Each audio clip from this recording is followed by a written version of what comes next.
ये रिश्ता क्या कहलाता है दोस्तों। अबीरा वानी को हॉस्पिटल में एडमिट करवा कर जख्मी हालत में जैसे तैसे घर पहुंचती है। अरमान उसे घर के अंदर घुसने नहीं दे रहा, कह रहा कि तुम मेरे घर से निकल जाओ क्योंकि तुम मेरी बेटी मायरा की माँ बनने के लायक नहीं हो। यहाँ पर अबीरा और अरमान के बीच बहुत ज्यादा कहासुनी होती है, लेकिन कोई भी बंदा घर में ऐसा नहीं है जो अबीरा की सपोर्ट में बोले। कोई भी ये नहीं कहता अरमान को कि अरमान तुम गलत कर रहे हो। सब लोग चुपचाप खड़े होकर सुनते रहते हैं।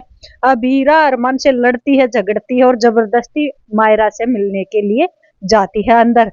तभी मायरा को आवाजें सुनाई देती है और मायरा कमरे से बाहर आ जाती है और वो अबीरा को देखती है। अबीरा उसके पास जाती है तो वो अपने पास नहीं आने देती, उसे रोक देती है और कहती है कि तुम इस घर से निकल जाओ क्योंकि तुम मुझसे प्यार नहीं करती, तुम वानी से प्यार करती हो, इसलिए तो तुमने वानी को जिताया और वानी को जिताने के बाद आग से भी उसी को बचा, मुझे आग में जलने के लिए आप छोड़कर चली गई। अबीरा बहुत कोशिश करती है समझाने की अपनी बेटी को, लेकिन वो नहीं मानती। अबीरा रोती है, गिड़गिड़ाती है, अपनी बेटी से माफी भी मांगती है, लेकिन वो अपने पापा की तरह अड़ी हुई है, माफ करने को तैयार नहीं है। और फिर वहां से वो भाग आती है, अबीरा उसके पीछे पीछे आती है और फिर वो बोलती है विराट से कि मैं आपको अपनी आंखों के सामने नहीं देखना चाहती, आप यहाँ से चली जाओ, मैं कभी भी आपको अपने सामने नहीं देखना चाहती, मैं आपका चेहरा नहीं देखना चाहती। ऐसा बोलकर अपनी आंखें बंद कर लेती है और अबीरा से कहती है चली जाओ। इसके बाद अबीरा का ससुर भी कह देता कि अबीरा जब तक वह ये गुस्सा शांत नहीं होता मायरा का तब तक तुम चली जाओ, इसके सामने मत आओ, तुम इससे दूर हो जाओ। और यहाँ पर अबीरा सबकी तरफ देखती है, कोई भी अबीरा के लिए स्टैंड नहीं लेता। इसके बाद अबीरा वहां से चल पड़ती है।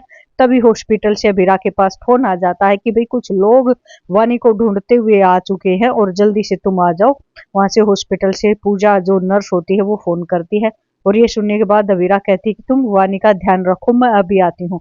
और ये सुनने के बाद सभी घर वाले और भी ज्यादा नाराज होता है, स्पेशली अरमान और मायरा ज्यादा नाराज होते हैं अबीरा से। और अबीरा हॉस्पिटल पहुंच जाती है वानी को बचाने के लिए। वो वानी को बचाती है उन गुंडों से और एक वैन में लेकर, जो कि हॉस्पिटल की ही वैन होती है, जो एम्बुलेंस होती है, उसमें लेकर वो वहां से फरार होती है।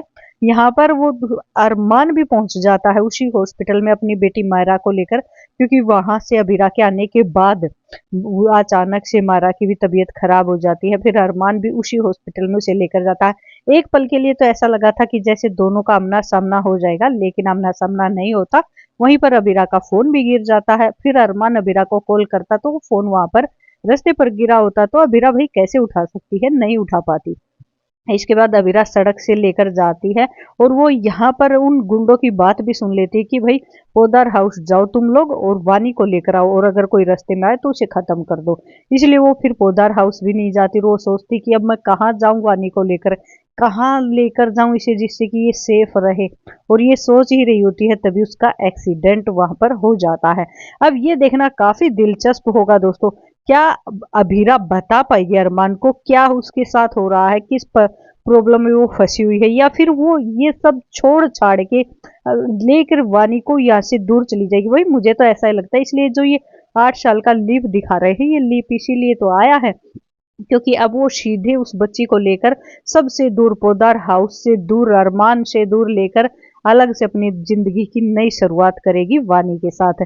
वैसे आप लोगों को क्या राय, क्या अभीरा ने जो ये फैसला लिया है इन दोनों से दूर जाने का, वो फैसला सही है या गलत है? जल्दी से अपनी राय कमेंट बॉक्स में बताना। वीडियो को लाइक और चैनल को सब्सक्राइब करना।